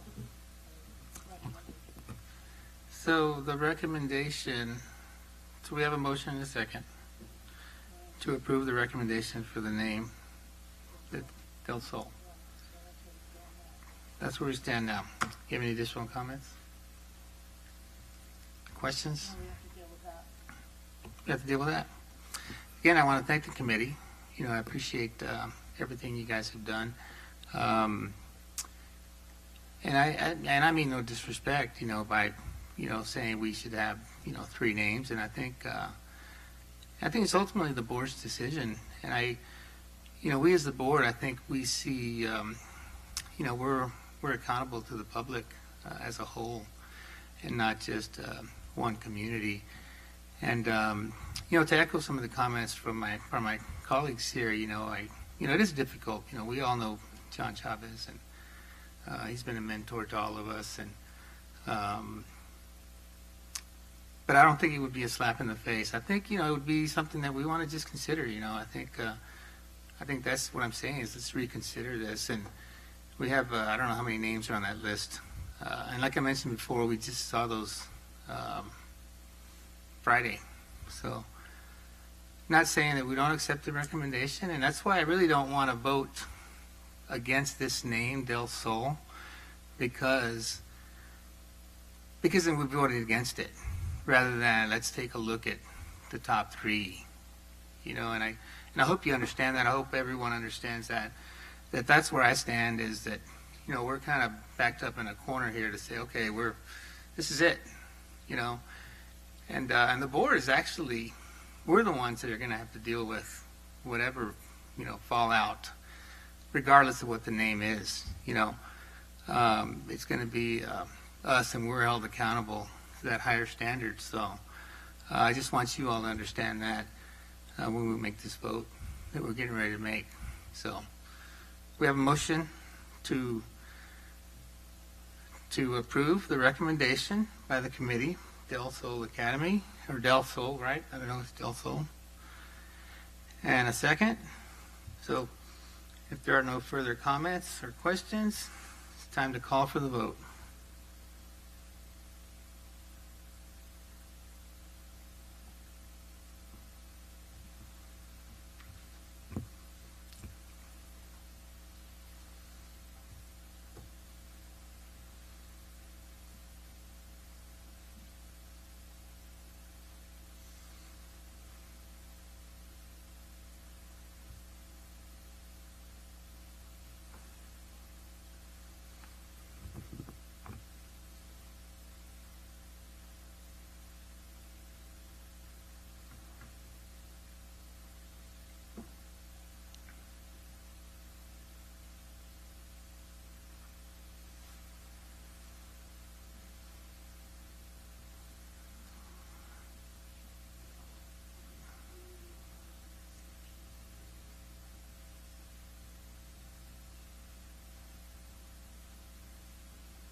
Okay, the vote is 3 in favor.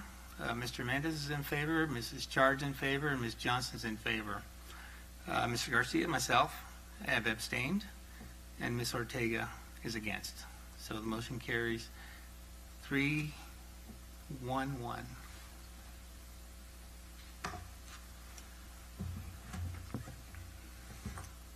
Thank you very much. Move on to item G. Approve new high school course plans. Mr. Dabrowski. Thank you. We have 6 course plans recommended for you to implement next year. There's Ag Sustainability, English 3D Support, AP Computer Science A, AP Capstone Seminar, Film Studies, and Advanced Strength and Conditionings. Rather than read all those descriptions to you, you've seen them in your supporting documents. I'll answer any questions and recommend that you approve those following course plans.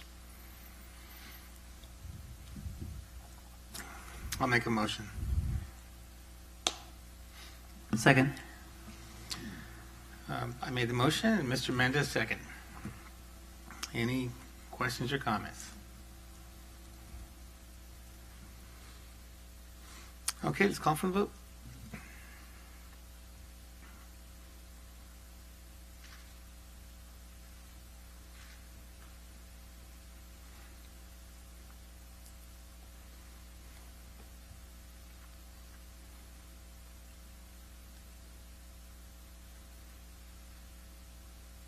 Motion passes 5-0. Item H, approve instructional materials for adoption. Mr. Dabrowski. Thank you. As you recall from our last board meeting, this is the English Language Arts textbook, proposed textbook for grades 9 through 11 in our high schools. And those have been on public display since the last board meeting. And at this time, we recommend you approve the adoption of the high school English Language Arts instructional materials, My Perspectives. Move to approve. Motion by Ms. Chard. Second. Second by Mr. Mendez. Any questions or comments?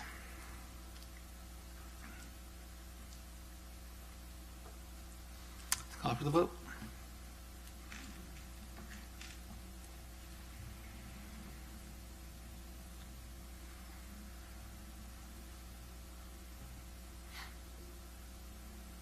Motion passes 5-0. Item I, approve submittal of 2017-2018 agricultural career technical education incentive grant proposals. Mr. Dabrowski. Thank you. The incentive grant is something we apply for and receive every year for our 2 agricultural programs. This year, Rubidoux High School is applying for $12,832, and Jurupa Valley is applying for $9,988. We recommend that you approve the submission of the Agriculture Career Technical Education Incentive Grant proposal. Move to approve. Motion by Ms. Chard, Second. second by Ms. Johnston. Any questions or comments? Let's call for the vote.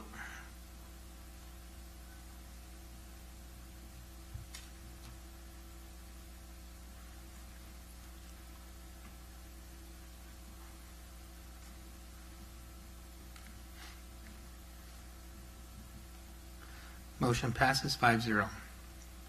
Item J, approve state preschool program for 2017-2018 and adopt resolution number 2017/71, child development contract. Mr. Dabrowski. Thank you. The state preschool program has been in our district for over 30 years. The contract will provide a part-day educational experience for 168 pre-K children in programs at Mission Bell, Rustic Lane, Sunny Slope, and Van Buren. It has a maximum reimbursable amount of $754,193. We recommend you approve the state preschool program application. Move for approval. Motion by Mr. Mendez, Second. second by Ms. Chard. Any questions or comments? I just had a brief comment. It's really beautiful to see our district still investing in child development, and I applaud all the efforts, so thank you. Thank you. I'll second that. Any other questions, comments? Okay, call for the vote.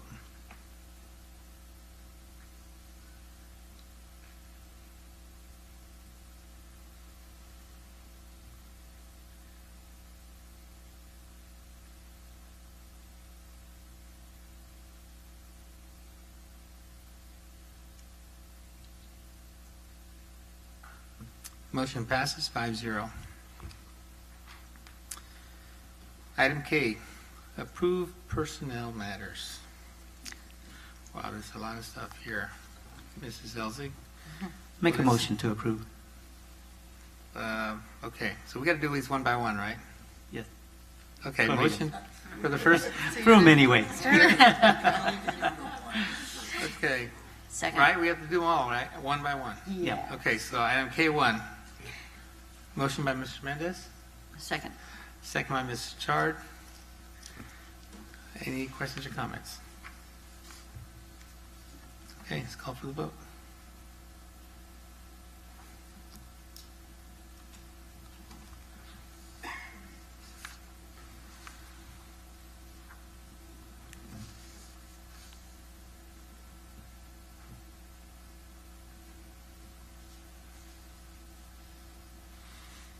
Motion passes 5-0. Item K2, approve initial bargaining proposal from CSEA, Jurupa 392. Selzig. Move to approve. Motion by Ms. Chard, Second. second by Ms. Ortega. Questions or comments? Call for the vote.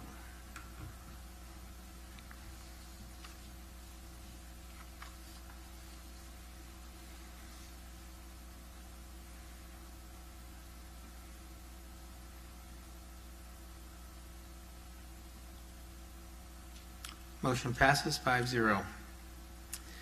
Item K3, approve increase of salary for certificated management, classified management, and management/confidential employees. Mrs. Elzig. Thank you. Administration is bringing forward the recommendation to increase the salary for certificated management, classified management, and management confidential employees by 1%.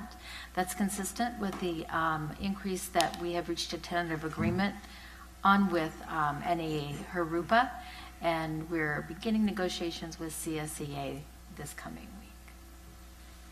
Move to approve. Motion by Ms. Chard, Second? second by Mr. Mendez. Any questions or comments? Okay, let's call for the vote.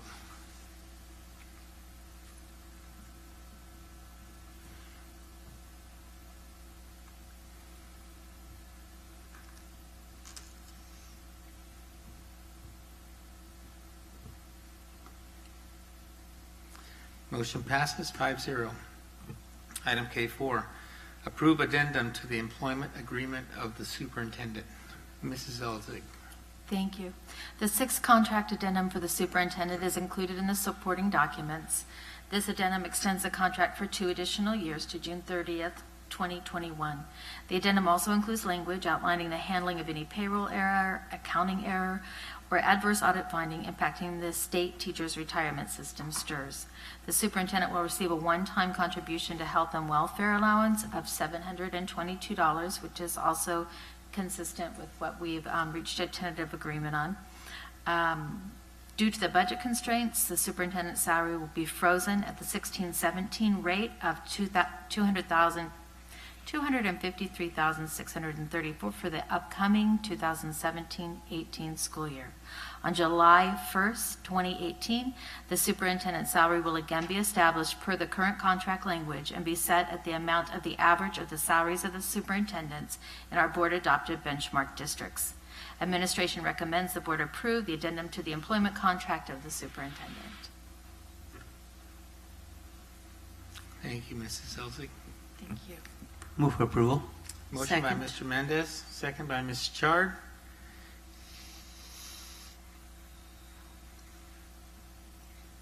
No questions and comments on that? Any questions and comments, anyone? Okay, call for the vote.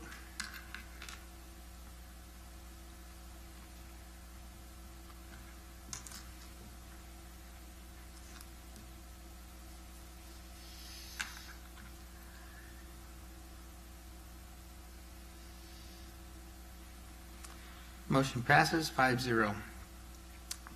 K5, approve addendum to the employment agreement of the deputy superintendent. Mrs. Elzig. Thank you. The seventh addendum for the deputy superintendent is included in the supporting documents. The addendum also includes language outlining the handling of any payroll error, accounting error, or adverse audit finding impacting the state teachers' retirement system, STRS.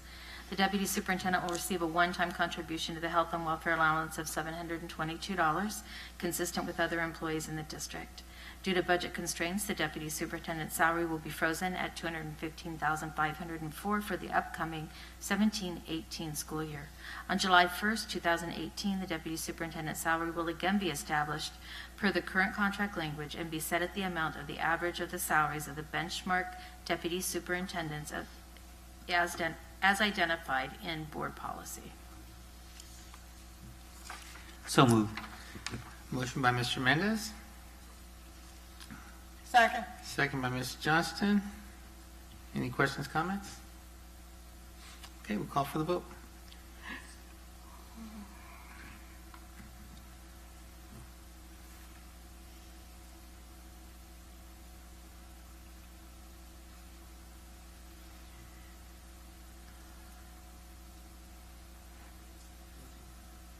Motion passes 5-0.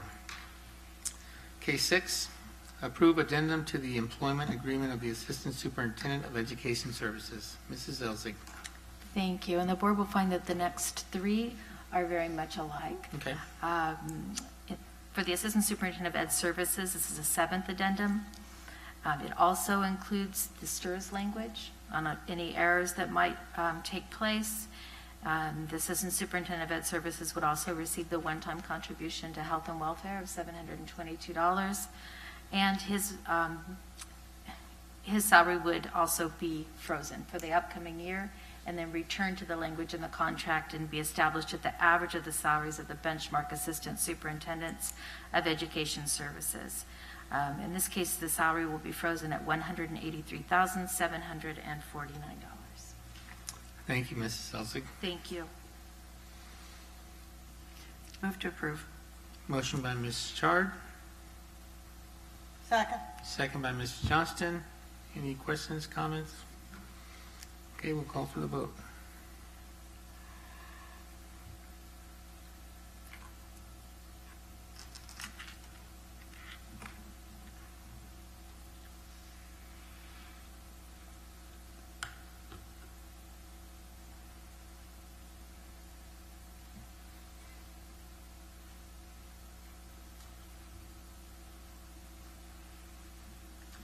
Motion passes 5-0. K7, approve addendum to the employment agreement of the Assistant Superintendent of Business Services. Mrs. Elzig. Thank you. This is the fourth addendum for the Assistant Superintendent of Business Services, and it's included in the supporting documents, and this mirrors all of the points we just went through. I'll be glad to read them again if that's helpful. Okay, now I think I'll make a motion. I think they're all the same. They are. Okay, we have a motion on the table. So moved. And a second? Second, sorry. Second by Ms. Ortega. Any other questions, comments? All right, let's call for the vote.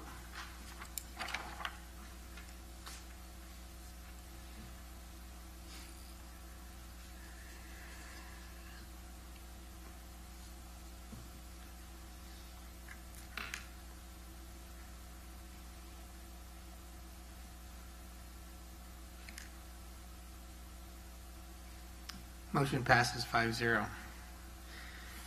K8, approve addendum to the employment agreement of the Assistant Superintendent of Planning and Development. Mrs. Elzig. Pardon me? No, that's fine. Thank you. Okay. Again, this is the, to approve the addendum for the employment contract of the Assistant Superintendent of Planning and Development. This is the third addendum for the Assistant Superintendent. It extends the contract for 2 years and has all those same points that we've just reviewed. Move for approval. A second. I made the motion and Mrs. Chard seconded. Any questions or comments? Okay, call for the vote.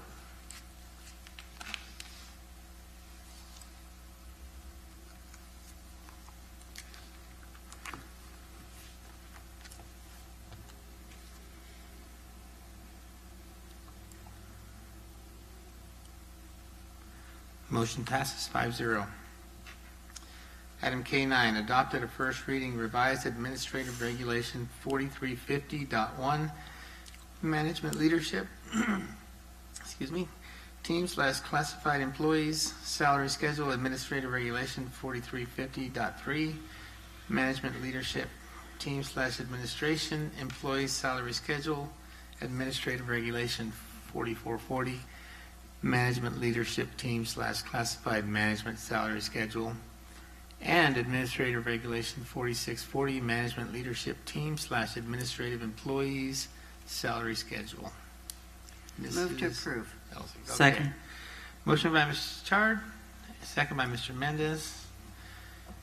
You know, you probably could have, I did talk a lot there, and all of a sudden, quick motion, a second. Okay. So any other questions or comments? Let's call for the vote.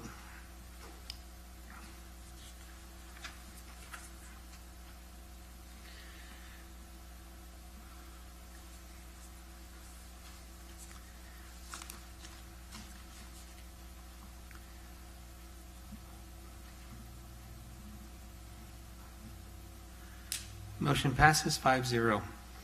Last item is item L. Board member committee reports or any other comments. Mrs. Chard? I don't have any. I reported on my committees already. I do want to say, though, that I have known Mr. Chavez for a long time, and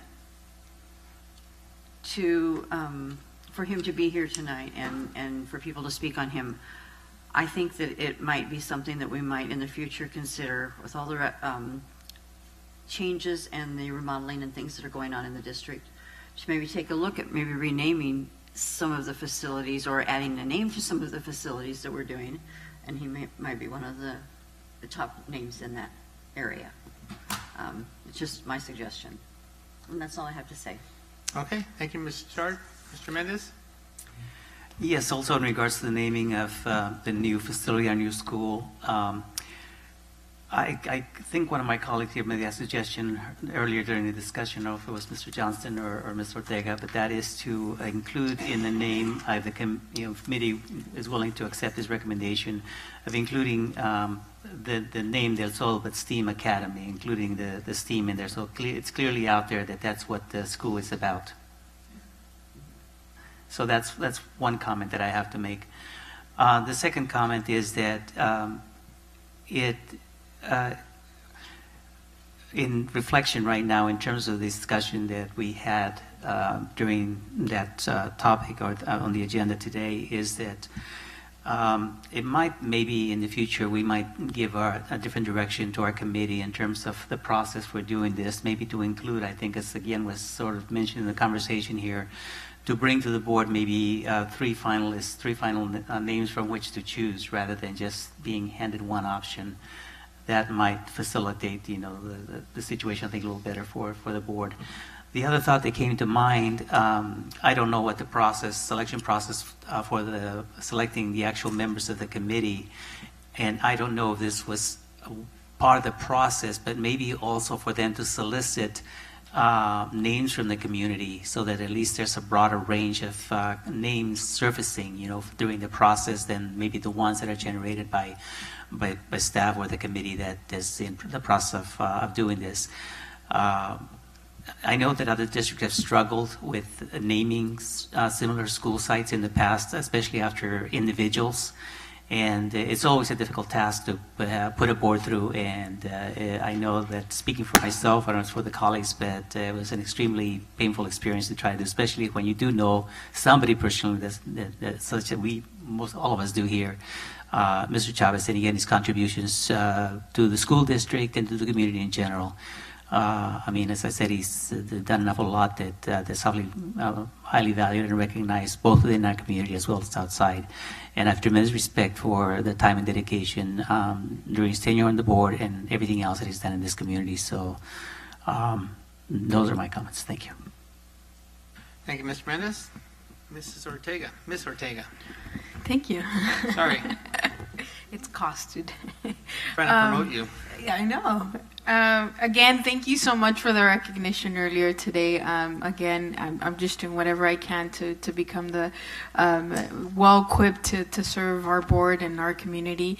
And I forgot to mention and to thank our cabinet members that also came along with me. So I was in solo, and our superintendent and our colleague Memo that you all supported it. It supported me in that, so it made the big difference. Also, I just had to follow up on, I had many of you knew that I was going through an accreditation process with my work. So this morning we found out that we are accredited officially. And it's not only our program here in Jurupa Valley or Riverside, but it's all throughout the Riverside County. So we are in celebration mode for that, even though I got in a car accident this coming on my way. But we're not stopping the celebration. And one last thing, the graduations for me and my colleagues that I was able to go with, it was just really hard for us not to be inspired, and our whole bodies chilled up of pride and joy. I grew up here, and I graduated from River High School, and that graduation in particular, to be able to share with our board member, was a beautiful, so much that I was inspired to go back to school too. So I am currently in school right now. I started last week, and wish me the best of lucks and keep me in your prayers. Thank you. Thank you, Ms. Ortega. Ms. Johnston? Yeah, we do wish you the best of luck. It's great to have you on the board, and fresh and younger member. And I participated in Jurupa Valley High School's graduation. Trustee Mendez was there, and he accepted the class. And I also attended Rivercrest, and I enjoyed Rivercrest very much. The atmosphere there at Citrus Park, where it's been held, is really very nice. It's a very intimate setting for a small group of graduates, and I've always enjoyed being there. So, and I appreciate the board members. It's really hard to make these decisions, and it's really hard to go up against a community committee, you know. And so, hopefully we can swallow our pride and move on. You know, it's really, and we all have known our volunteers in Jurupa Valley for many, many, many years. There's many of them. Hank Truba is one of them. Robert Garcia is one of them. We are very blessed to have that many people do what they do here. And it's helped our students. And it's helped their families.